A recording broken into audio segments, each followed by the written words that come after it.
We go to the launch of Star Wars Starfighter, find out if Oni lives up to the hype, and have an adventure with a paper-thin Mario. Stick around, it's game time!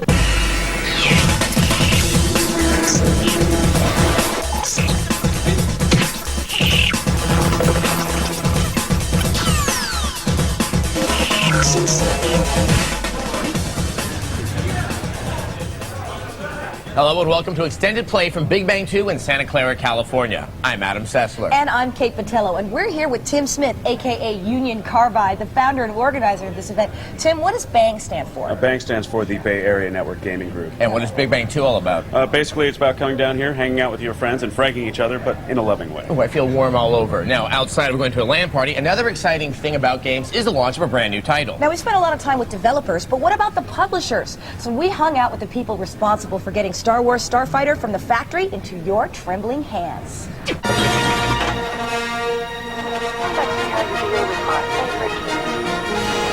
Star Wars Starfighter is the latest game to launch from LucasArts and the first Star Wars title for the PlayStation 2. Similar to Rogue Squadron, it's a ship battle sim with realistic graphics that really start to show the processing potential of the PS2.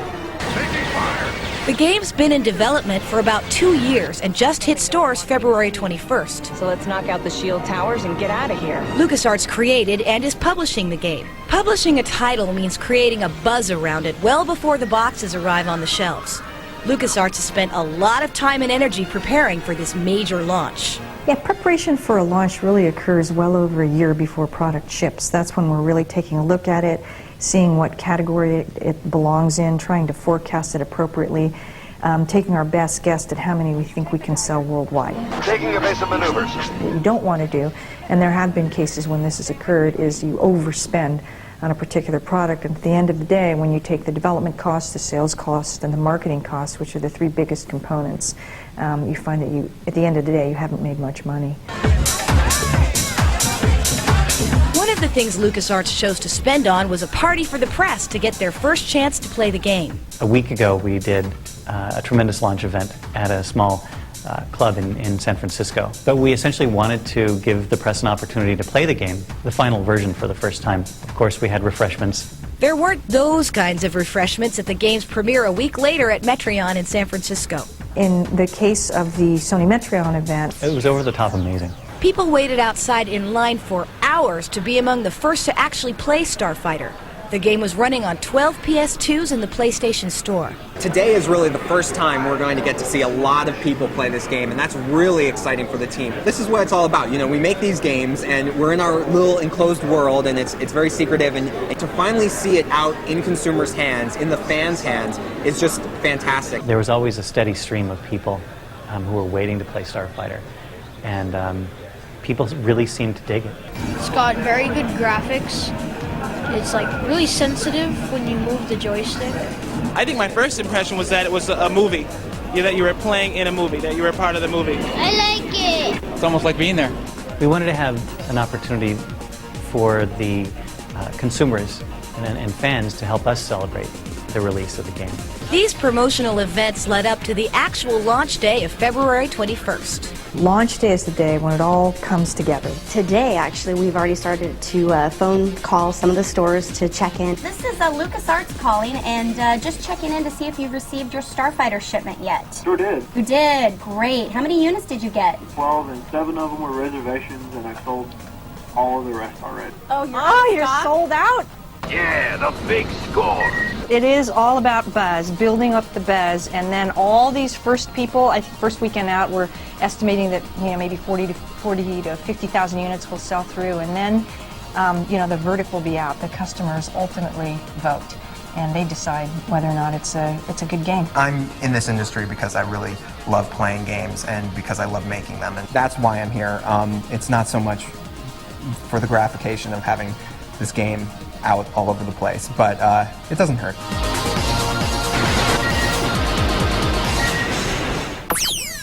As you can tell, Starfighter is an incredible looking game, and it's fun to play. We'll have the full review in the coming weeks. You're hearing with Jason, who's one of the players here at Big Bang 2. Jason, what is your favorite game to play here right now? Right now it's Counter-Strike. That's the most popular. What do you like about Counter-Strike? Counter-Strike's fun because it's more real than like Quake. There's more realism, and it's free. So if you have Half-Life, you can download it for free. Exactly, and if you haven't got a chance to check it out, it is worth seeing. Now, here's some game news. The Game Boy Advance has an official U.S. launch date of June 11th. 10 to 15 games are expected, but the official list of launch titles has not been announced. Some of those games will be from Nintendo, but most will be from second and third-party developers. 12 game companies filed lawsuits on February 12th against 4 operators of websites allegedly offering illegal copies of games for download. The complaints were filed by IDSA member companies, including Activision, Capcom, and IDOS, among others. The lawsuits seek injunctions to shut down the sites and monetary damages for the theft of the copyrighted software. Coming up on Extended Play, Oni has finally arrived. Was it worth the wait? And hang up your skateboards, we've got Razor scooters? Welcome back to Extended Play at Big Bang 2. Oni has been one of the most hyped games of the past 2 years. It promises to deliver anime-style combat and action. Unfortunately, that proves to be a promise that's hard to deliver. After all the wait and all the hype, Bungie's Oni is finally out for the PlayStation 2. It's an intriguing attempt at an anime-style third-person shooter beat-em-up that serves up some tasty gems, albeit few and far between. The Syndicate is using the warehouse to shuttle contraband. You play Kanoko, a tough gal that works for a futuristic police task force, whose job is to stop all sorts of organized crime. If there's one element of Oni that will frustrate some gamers, it's the control system.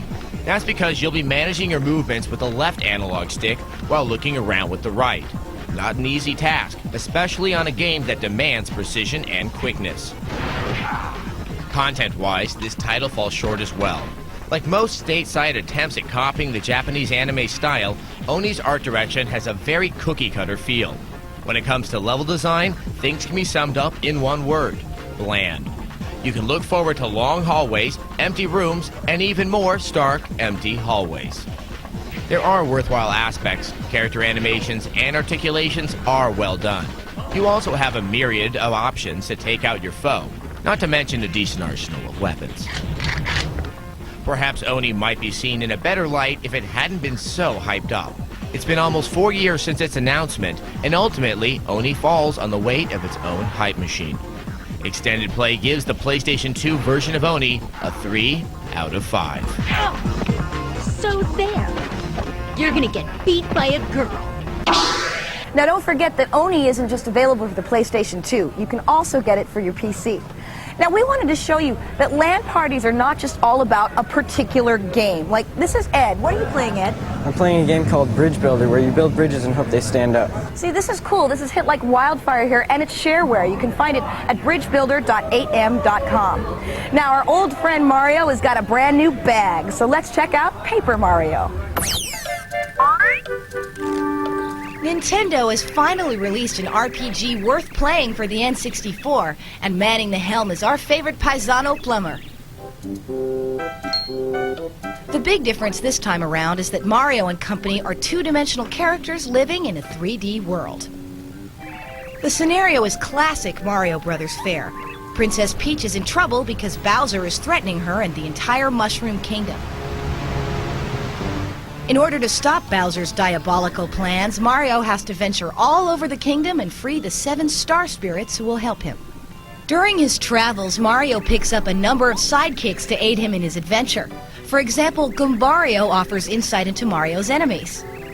Mario has a number of different jumps and hammer swings to deal with his foes, but having the right partner with you during a fight can make the difference between a cakewalk and barely escaping with one's life.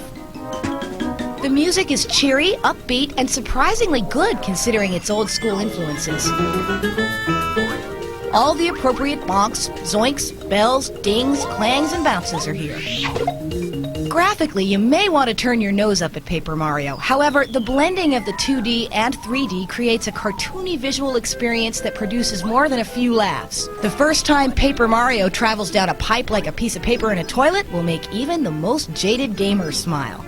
The combination of absorbing gameplay with retro graphics makes for hours of entertainment, which is why Extended Play gives Paper Mario a 4 out of 5.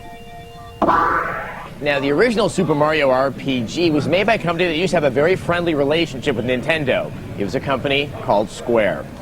Now, sitting next to me is a gamer called Kevin. Kevin, how old are you? 6. 6 years old. And how long have you been gaming? Since I was 2. 2. Do you have a Razor scooter? Yes. All right. Do you use it a lot? Not very much. Right. Well, a lot of people are using Razor scooters out there, and that would make sense since there's now a game about it. While you may be a little bit tired of the phenomena, you probably won't be tired of the game. Scooters are the biggest craze circulating around the world these days. And it's not just the kids zipping around the neighborhood. Oh no, quite a few adults have taken a liking to them. But does that make it an extreme sport? You better believe it. In video game land, anything's possible. Scooter riders can bust a heel flip to Superman combo and onto a land handrail without even breaking a sweat. Case in point, PlayStation's newest extreme game, Razor Freestyle Scooter. Your mission is simple. A crazed robot has taken your friends. Can you complete his challenges to save them? Okay, the plotline is a little weak, and the cartoonish-like graphics bring us back to a simpler time, but who cares? It's still a lot of fun ripping it up old-school style. Once you pick the color of your scooter and rider participant, it's time to hit the courses. There's a vast assortment of colorful amusement-like backdrops, including poolside, clock tower, and the Sky Fortress. The controls are solid and simple to manipulate. Busting tricks is tremendously easy, and you can create combos free of anxiety. It is possible to do a 540 backflip, land onto a handrail and grind, hop and do a bar spin, continue to grind, then hop off the rail with a leg sweep. Now that's a fat combo. The sound isn't half bad either. All the characters have distinctive grunts and coos as they go crashing through glass or head first into brick walls. The music is a catchy punk grunge mix that will be ingrained in your skull after hours of playing.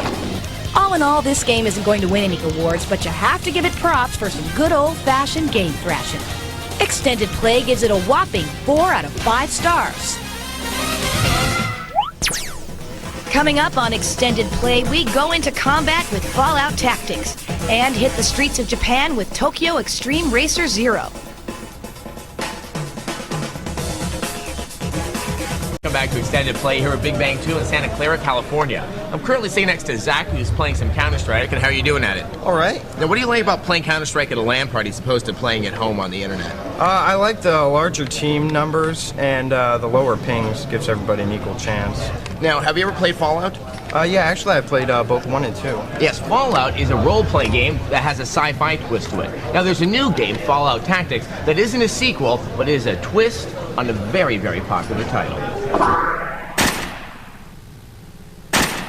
Fallout Tactics takes place in between the events of Fallout 1 and 2. In the single player, you control members of the Brotherhood of Steel, a rather dubious group that offers some difficult missions in the original Fallout. Fallout Tactics incorporates elements of the role-playing games with statistics that can be improved through acquiring experience points as you play through the missions. The gameplay, though, is all about tactical combat. The action is designed to be played in the continuous turn-based form, which feels like real-time but is regulated by action points. For those looking for more old-school XCOM-style action, there is a turn-based option. The missions themselves will offer rescues, escorts, and wholesale elimination. What is evident is that the maps themselves are very large, and the 32-bit detail goes far to foster the despair that has typified the Fallout franchise. Fallout Tactics will be a welcome title for the strategy-minded and those that just want to return to the wastelands. If you're waiting for Fallout 3 to come out, according to Interplay, it's probably not going to happen anytime soon. Tokyo Extreme Racer has had two very successful versions for the Dreamcast. Soon, though, there's going to be a version for the PlayStation 2. So, bust out those drag racing flags and get ready for Tokyo Extreme Racer 0. Tokyo Extreme Racer and its sequel were very popular titles for the Dreamcast. Now Crave is about to release a new version for the PlayStation 2, Tokyo Extreme Racer 0. What makes the game stand out among racers is its unique competition style. Rather than racing on your standard track, the game takes place on the busy streets of Tokyo at night. It's not only the venue that's unique. A race doesn't start with your standard checkered flag. Instead, you challenge other cars to a drag race while you're careening down the Tokyo streets. If you fall behind, you lose energy, and the first to lose it all, loses it all. Tokyo Extreme Racer 0 offers a huge garage load of cars to choose from.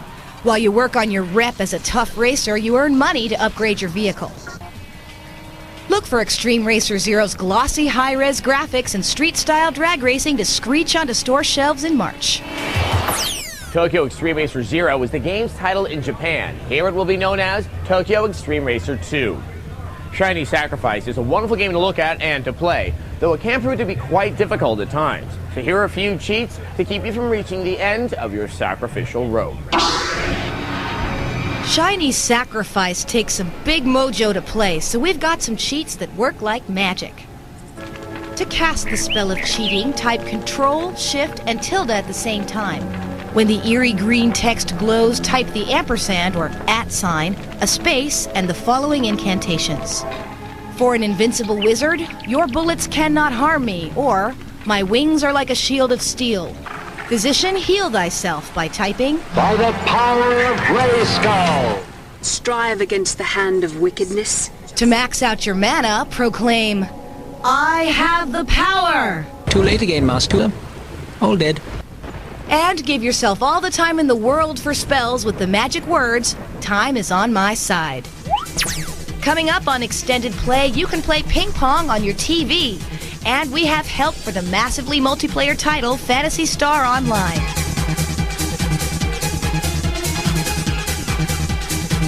Welcome back to Extended Play at Big Bang 2. Behind me are people furiously engaged in a Counter-Strike tournament. But once upon a time, we enjoyed simpler games. Games like ping pong. And now Radica Games has come out with a device that allows you to play ping pong on your television without using a disc. How is such a thing possible? Here's Kate to show you what it's all about.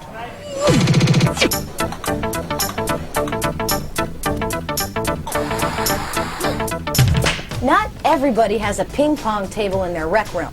I don't even have a rec room. But we're pretty sure if you're watching this right now that you have a TV, and that's all you need for Play TV Ping Pong from Radica Games.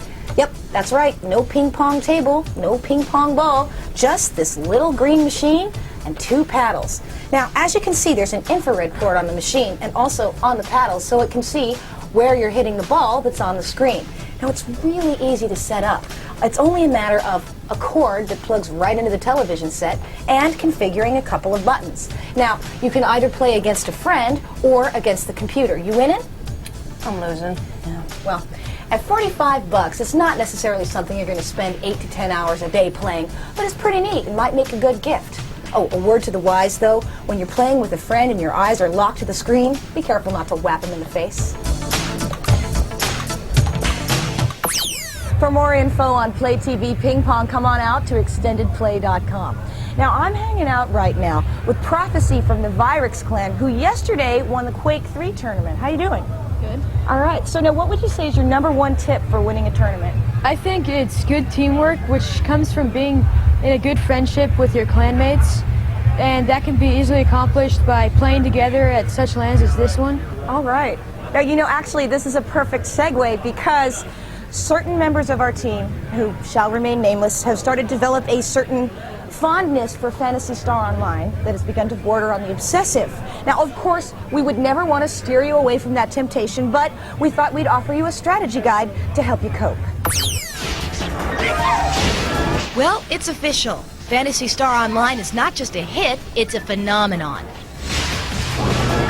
Thousands of social lives have been lost to this game and the body count is mounting. Care to join? Already enlisted?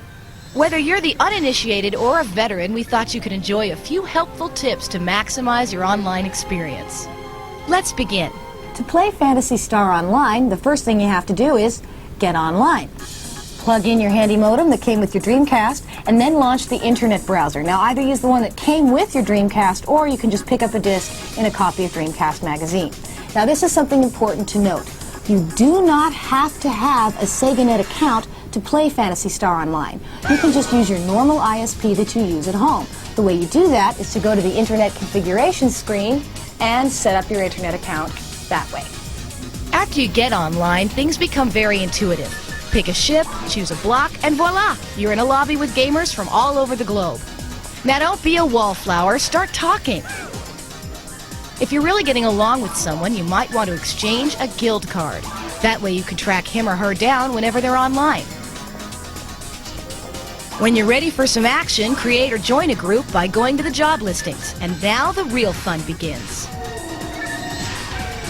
Here's the one piece of advice we can give for when you're in battle. Maintain crowd control. While it's easy to get caught up in cleaning house, watch yourself. A crowded situation is a recipe for a mean pummeling that can leave you dead and seeing red. And finally, your mag, that funny-looking dude that's always floating behind you. This is Phantasy Star's answer to the virtual pet. Feed it items on a regular basis and it'll pay you back with goodies such as invincibility and photon blasts. Note, these critters are so high maintenance that they'll get hungry even when you're not playing in a game. Solution? Put them in storage before you log out. Not too many Phantasy Star gamers know this, but this is the only way to keep your mag stats high while you're away from your Dreamcast. So remember, be social, don't bunch up, and take care of your mag. Remember these tips and you'll be a high-level Phantasy Star trailblazer in no time. If you'd like to spend a little more quality time with our Phantasy Star Online strategy guide, come on out to extendedplay.com. And while you're there, make sure to check out the full reviews for everything on today's show. You can always join us in our chat Monday nights at 6 p.m. Eastern. We'd like to give a great big thanks to everybody affiliated with Bang for letting us come out here today. And I guess until next time, Game over.